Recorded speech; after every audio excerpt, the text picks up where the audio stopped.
আমাদের দেশেই দেখি ব্যতিক্রম, পিসাব ফুলের মালা গলায় লাগায়া তারপরে ট্রাকের উপর উঠে বসে।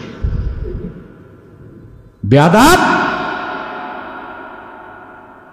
যদি ঈদে মিলাদুন্নবী সাল্লাল্লাহু আলাইহি ওয়াসাল্লামের স্মরণে র্যালি বা জুলুস হয়ে থাকে, তো দুলামিয়ার মতো সেজে গুজে ট্রাকে বসার অধিকার তোমাকে কে দিয়েছে? তুমিও জনগণের সাথে হাঁটো, নতুবা তুমি নিজেই বেয়াদব। আমাদের দেশে কিছু ভণ্ড সুন্নি আছে, এরা নামের পরে গাউস পাকের নাম ব্যবহার করে। সুন্নি আল কাদরি বলে না?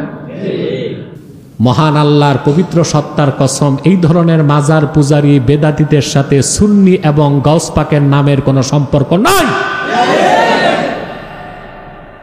যে কবরে সাজদা করে, পীরকে সাজদা করে, মাজারকে সাজদা করে। পৃথিবীর বিভিন্ন দেশে ঈদে মিলাদুন্নবী সাল্লাল্লাহু আলাইহি সাল্লাম স্মরণে জুলুস বের হয়। কিভাবে দেখেন না? ইয়ামানে, সিরিয়াতে, মিশরে, আরবের বিভিন্ন দেশে সবাই পোশাক আশাক পরে আতর গোলাপ লাগিয়ে নাচ শরীফ পড়তে পড়তে হাঁটে। আর আমাদের দেশেই দেখি ব্যতিক্রম, পিসাব ফুলের মালা গলায় লাগায়া তারপরে ট্রাকের উপর উঠে বসে। বেয়াদব!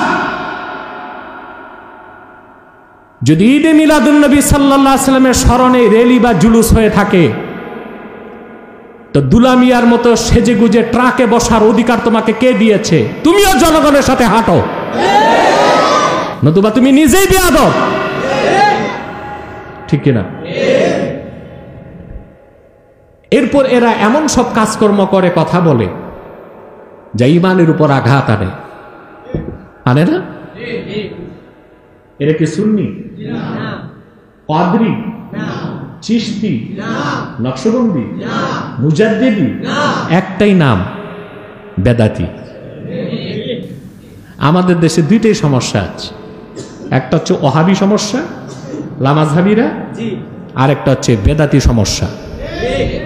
আমাদেরকে গ্রহণ করতে হবে মধ্যপন্থা, সম্পূর্ণ সুন্নত তরিকায় জীবন যাপন করতে হবে। কথাটা বুঝতেছেন? আমাদেরকে ময়দানে লড়াই করতে হয় দুই বাতিলের সাথে, এই দুই পন্থী বাতিলের সাথে, কুফরপন্থী বেদাতি আর শিরকপন্থী বেদাতি। এই দুই দলের সাথে আমাদেরকে লড়াই করে টিকে থাকতে হয়।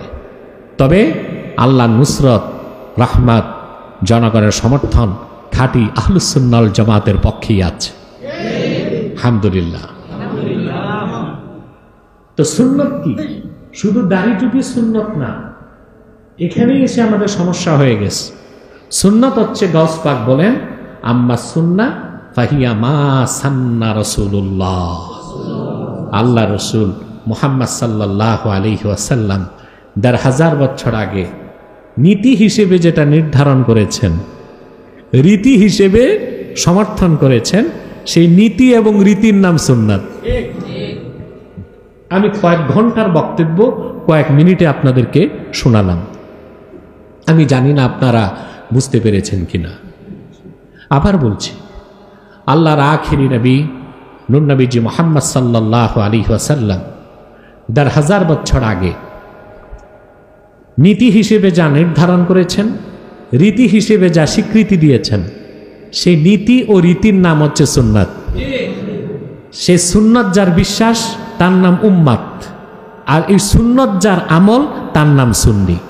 ওই সুন্নাত যার বিশ্বাস নয় সে উম্মত নয়, ওই সুন্নাত যার আমল নয় সে সুন্নি নয়। বুঝেন না? আমার প্রিয় রাসূল মুহাম্মদ সাল্লাল্লাহু আলাইহি ওয়াসাল্লাম ১,৫০০ বছর আগে যে রীতিনীতি স্বীকৃতি দিয়েছেন, নির্ধারণ করেছেন, ওই সুন্নতের একটি ক্ষুদ্র বিষয়কে অস্বীকার তো দূরে থাক, সন্দেহ করলে আপনি কাফের হয়ে যাবেন। তাহলে আপনি কার উম্মত থাকবেন? আর সেই সুন্নত তরিকায় না চলে আদৌ কি সুন্নি হওয়া যায়? এখন আসেন, জুমার নামাজ 2 রাকাত, এই নীতি কে নির্ধারণ করেছেন? ফজর, জোহর, আসর, মাগরিব, এশা। তাহলে আমরা যে 2 রাকাত জুমার নামাজ পড়ব, 2 রাকাত জুমার নামাজ পড়া কি? আমি বলি সুন্নত। নীতি হিসেবে সুন্নত, হুকুম হিসেবে ফরজ। এই তো বুঝে গেছেন, আলহামদুলিল্লাহ। এত সহজে বুঝবেন তা তো আমার বিশ্বাস ছিল না। আসরের ফরজ নামাজ কয় রাকাত? মুসাফির হইলে এই যে 4 রাকাত বা 2 রাকাত, উপস্থিত অবস্থায় 4 রাকাত, মুসাফির অবস্থায় 2 রাকাত, এই নামাজটা পড়া কি?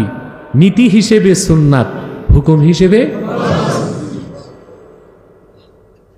এশার নামাজ পড়বেন কয় রাকাত? নীতি হিসেবে, হুকুম হিসেবে। এশার 4-এর পর আবার 2 রাকাত পড়বেন, নীতি হিসেবেও সুন্নত, হুকুম হিসেবেও সুন্নত। এরপর আবার 3 রাকাত ওয়েতের পড়বেন, নীতি হিসেবে সুন্নাত, হুকুম হিসেবে ওয়াজিব। এরপরে আবার 2 রাকাত বসে বসে পড়বেন, নীতি হিসেবে সুন্নাত, হুকুম হিসেবে নফল। আশা করি বুঝতে পেরেছেন। তাহলে সুন্নতের অর্থ হচ্ছে নীতি, আর হুকুমটা হচ্ছে রীতি। কথা বুঝতেছেন?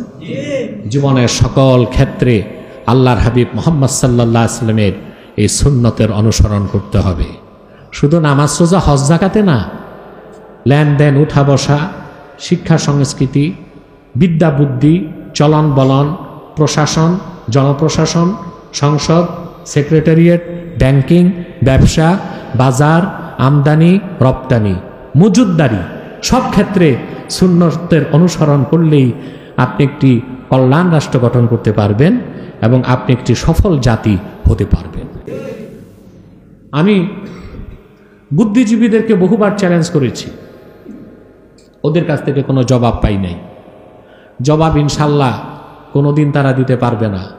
কবরস্থানে যাক আর আফগানিস্তানে যাক, আমি চ্যালেঞ্জ করেছি।